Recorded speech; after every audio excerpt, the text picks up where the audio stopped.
के साथ हाजिर हुए हैं। Page number 9 lecture 6 topic number 6 है और 1.7 अगर आप देखें बुक में तो टॉपिक नंबर है। ठीक है, मुस्लिम साइंटिस्ट एंड देयर कंट्रीब्यूशन। देखो हमें आजकल के साइंटिस्ट के बारे में पढ़ाया जाता है, लेकिन जो मुस्लिम साइंटिस्ट थे जो गुजरे हुए जिनकी जो बैक पे उन्होंने काम किया था उनको बहुत कम पढ़ाया जाता है पूरे वर्ल्ड वाइड में। तो जो है वो ख़ास कर जो मुस्लिम कंट्रीज़ है उनके लिए कोर्सेज़ में ये डाला गया कि जो मुस्लिम साइंटिस्ट थे इनके भी साइंस में बड़े कंट्रीब्यूशन थे, ताकि इनको भी एक कॉन्फिडेंस मिले, ताकि वो भी जो आजकल के जो मुस्लिम बच्चे वो भी जो है वो अच्छे साइंटिस्ट बने।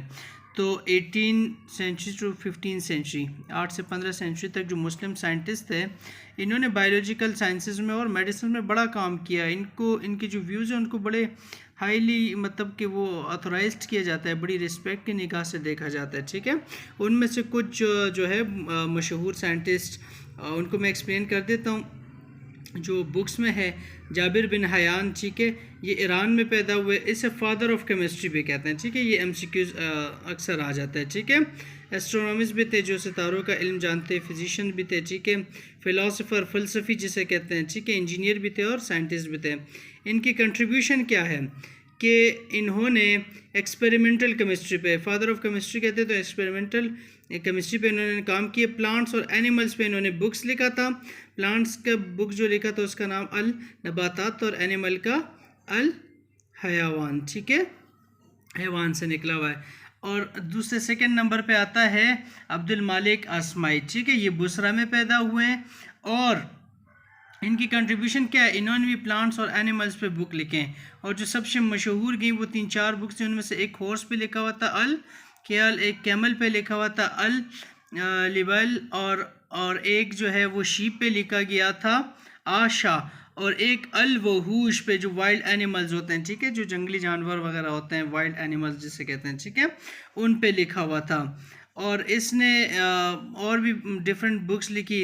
इसने जो है वो different parts of human body के उनके फंक्शंस पे भी इसने बुक लिखा, उसको नाम दिया खलकुल इंसान। ठीक है, फिर हमारे पास तीसरे नंबर पे आते हैं अबू अली सीना। ये बुखारा में पैदा हुए हैं। ठीक है, और ये भी जो है वो बड़े ग्रेट साइंटिस्ट गुजरे हैं। ठीक है, इनकी कंट्रीब्यूशन अगर देखें पेज नंबर 10 पे हम लोग आ गए। इनकी कंट्रीब्यूशन देखें तो इन्होंने मेडिसिन फील्ड ऑफ मेडिसिन में बड़ा काम किया है। एस्ट्रोनॉमी में जो सितारों का इल्म जानते, मैथमेटिक्स भी थे, फिजिशियन भी थे और पैलेंटोलॉजिस्ट भी थे। पैलेंटोलॉजिस्ट जो हज़ारों लाखों करोड़ों साल पहले ज़मीन में दबी हुई चीज़ें होती जो ख़त्म हो चुकी होती हैं, उन चीज़ों के बारे में भी इसने लिखा था। He works on the structure of and function of human आई और उसके डिजीज़ पे तकरीबन 130 बीमारियों पे इसने ह्यूमन आई के 130 बीमारियों पे इसने बुक लिखी थी। ठीक है, और निशानदेही की थी उसमें। अभी अबू उस्मान उमर अल जायज़। ठीक है, ये भी बुसरा में पैदा हुए। इनकी कंट्रीब्यूशन क्या है कि इन्होंने एनिमल्स पे बुक लिखा था अल हैवान, और इसने उसको मतलब एनिमल्स पे ऑब्जर्वेशन की, उसको डिस्क्राइब किया। और सबसे बड़ी बात ये कि इसने जो सीजनल माइग्रेशन फ़िश होते हैं ना रिवर्स में दरियाओं में, ठीक है, समंदरों में, जो भी जैसे उनको फूड का इशू हुआ, इनको कोई भी इशू हुआ या उनको प्रे का बड़ा इशू हुआ कि कुछ छोटे जो होते हैं फिशेस वो ट्रैवलिंग करते हैं ताकि उनको बड़ी मछलियाँ खा ना जाए, और भी बहुत सारी चीज़ें, या फूड की कमी हो जाती है जैसे लैंड में ह्यूमंस की होती है, तो इस तरह फिशेस को भी ये मसाइल का सामना, फिर वो क्या करते हैं, ट्रैवलिंग करते हैं। ठीक है, ट्रैवलिंग करते हैं और अपने लिए सेफ एरियाज सेलेक्ट करते हैं। जिससे मछली के शिकार के लोग जाते हैं तो अभी सीज़न नहीं है यार मछलियों का, अभी नहीं पकड़ सकते, तो इस तरह इनका भी यही सिस्टम है। ठीक है, सो जो सबसे बड़ी बात है इसने लाइफ सिस्टम ऑफ आंट पे, ठीक है, जो आंट का लाइफ सिस्टम है उस पे इसने बड़ा काम किया था।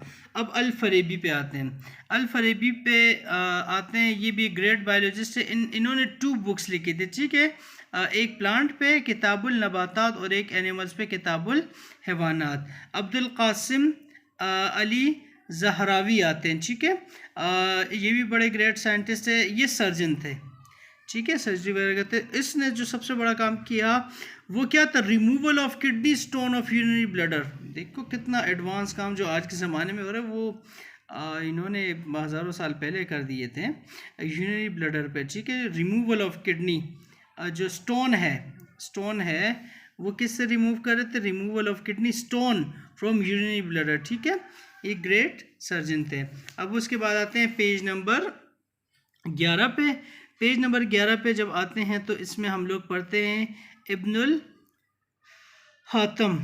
ठीक है, ये भी एक ग्रेट बायोलॉजिस्ट थे, साइंटिस्ट थे मुस्लिम वर्ल्ड के। इनकी कंट्रीब्यूशन क्या थी, ऑप्टोमोलॉजिस्ट थे। ठीक है, जो ग्लासेस वगैरह की शॉप होती हैं, जिनकी नज़र वगैरह कमज़ोर होती हैं, उस पर इन्होंने बड़ा काम किया। ठीक है, इसने क्या किया, रेटिना पे जो आइज़ में होता है और उसकी विजन पे, सेट ऑफ विजन जो नज़र होती है ना, उस पर बड़ा काम किया है इसने।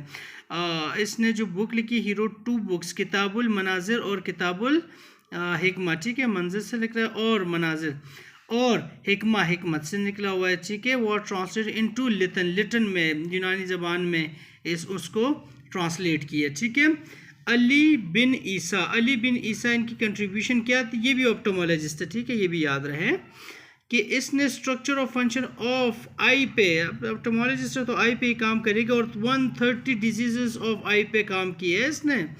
और फिर उसके बाद जो लास्ट है वो हमारे पास इब्नुल नफीस आता है। ठीक है, इब्नुल नफीस जो है वो 1213 में पैदा हुए, और इसने क्या किया था कि 13 सेंचुरी के ये बड़े ग्रेट मुस्लिम साइंटिस्ट थे।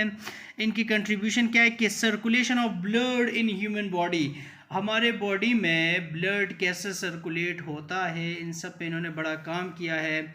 So thank you so much. ये थे मुस्लिम साइंटिस्ट और उनके वर्क। कोई भी इशू हो या नोट की ज़रूरत हो, मैं आप लोगों को व्हाट्सअप कर सकता हूँ। आप मेरे नंबर पे रब्ता कर सकते हैं, मुझसे व्हाट्सअप कर सकते हैं, मेरे चैनल को सब्सक्राइब कर सकते हैं ताकि आपको आने वाली मज़ीद इस तरह की वीडियोज़ मिले।